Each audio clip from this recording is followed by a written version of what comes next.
of shifted that from pummeling them with the questions, to empowering them with the, question, because that sort of covers off in a couple of areas that we're talking about too, about how to get the farmer beyond just making a little shift. I'm really happy with any interruption of a habit.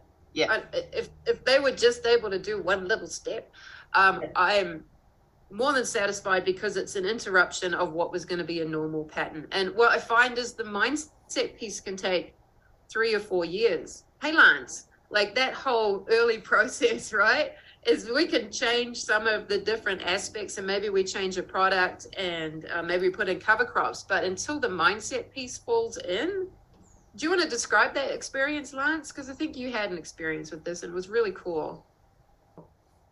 Was it cool for you? Well, I know you weren't enjoying it, but as an observer. Yeah, I was. So I had Jules Matthews working with us on the dairy farm, and my mind shift was the last thing to move, and that should have been the first thing, and then everything else would have fallen into place so much better if my mind was engaged in the right place and had the mind shift change. So and it held me back, and it held back, I guess, the progress of moving forward. And what do you believe was that barrier to you shifting that mindset for yourself?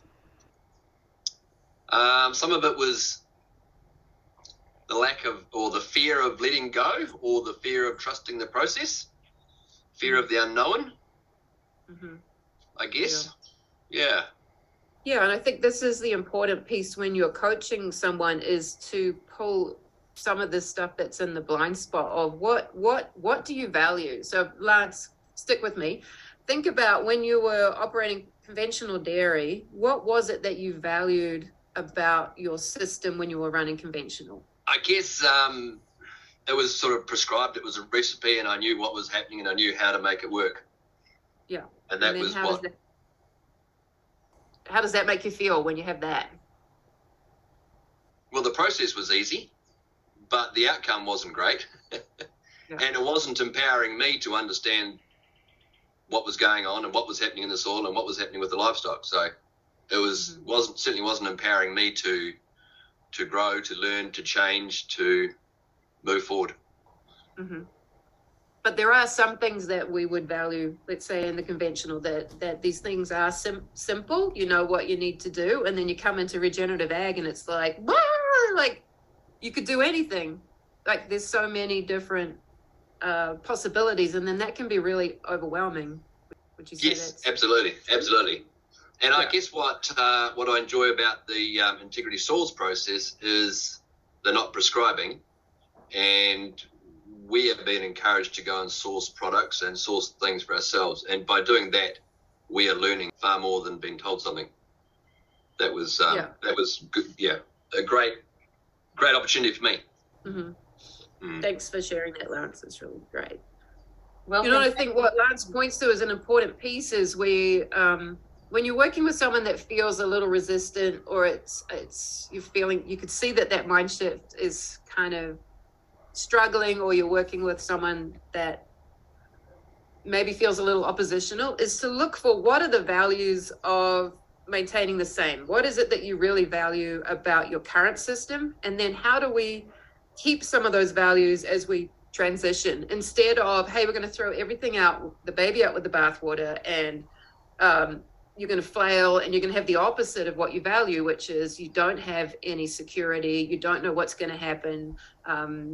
There's no sort of foundation that gives you peace of mind. And so identifying those values with anyone that you're working with is really, really important. Like, what's working well currently that you'd like to maintain? If I can just throw that out there. Oh, sorry, Tamsin, did you want to add something? Yeah, just a curious, Lance, because you started the process, so there must have been something in your mind shift to start with. Why did you start the journey? Oh, absolutely. I mean, I guess the draw to the journey was 12, 13, 14 years ago when I knew felt there was something different about a different approach. I guess it was certain aspects of letting go, and I think it was around grazing management and feed that probably I couldn't get my head around. and maybe having to sacrifice some production to move forward. Some of those things were probably holding me back, but yeah, there was definitely a keen interest early on that there was something about this process that was, was going to be advantageous.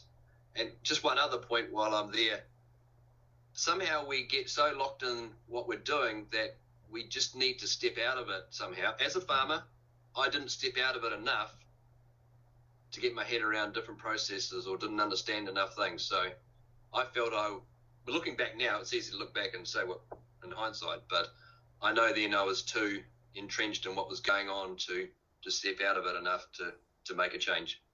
Lance, also, can you remember your percentage of empty rates? Yeah, and it was 11%, which was way under the national New Zealand average. So I think New Zealand average is probably 18% empty rate for our cows. So, we were certainly doing a lot of good things, but there was still a lot of stuff I could have been implementing or changing. And why do you ask, Tamsin? Because when we were in WA, Dr. Christine Jones said that some dairy farmers are carrying 24% empty rates. And how can you possibly be profitable as a dairy farmer at that rate? Mm-hmm. And then she said, and that was just monoculture grass, and as soon as you change that, almost overnight, the empty rates went down to almost zero.